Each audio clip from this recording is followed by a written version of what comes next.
ഒരു special day വിഷസിലേക്കാണ് പോകുന്നത്. ഞങ്ങൾക്ക് വളരെ സ്പെഷ്യലായ ഒരു വിഷയമാണിത്. ഞങ്ങളുടെയൊക്കെ പ്രിയപ്പെട്ട സഹപ്രവർത്തകൻ അർജുൻ നായരുടെ ജന്മദിനമാണിത്.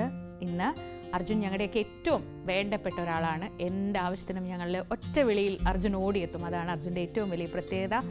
അർജുൻ ആശംസകൾ അറിയിക്കുന്നത് ഞങ്ങളുടെ തന്നെ സഹപ്രവർത്തകയും അർജുൻ്റെ ഭാര്യയുമായ പാർവതിയാണ്. അങ്ങനെ പാർവതിയുടെ മാത്രം വിഷയമല്ല, ഞങ്ങളുടെ എല്ലാവരുടെയും സ്നേഹം നിറഞ്ഞ, ഹൃദയം നിറഞ്ഞ പിറന്നാൾ ആശംസകൾ പ്രിയപ്പെട്ട അർജുന.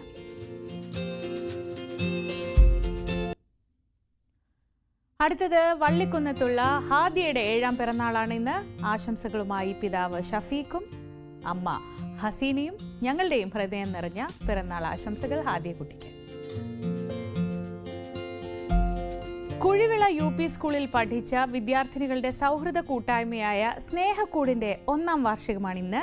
ഇന്നൊരു റീയൂണിയൻ അവർ സംഘടിപ്പിക്കുന്നുണ്ട്. സ്നേഹക്കൂട്ടിലെ എല്ലാവർക്കും ആശംസകൾ. അത് പതിവില്ലാത്തൊരു ആശംസയാണ്. അപ്പോൾ സ്നേഹക്കൂട്ടിലെ എല്ലാ അംഗങ്ങൾക്കും ഒരുപാട് സ്നേഹം, ആശംസകൾ. വളരെ സന്തോഷത്തോടെ നിങ്ങൾക്ക് ഈ കൂട്ടായ്മ ഒരുപാട് കാലം മുന്നോട്ട് കൊണ്ടുപോകാൻ കഴിയട്ടെ.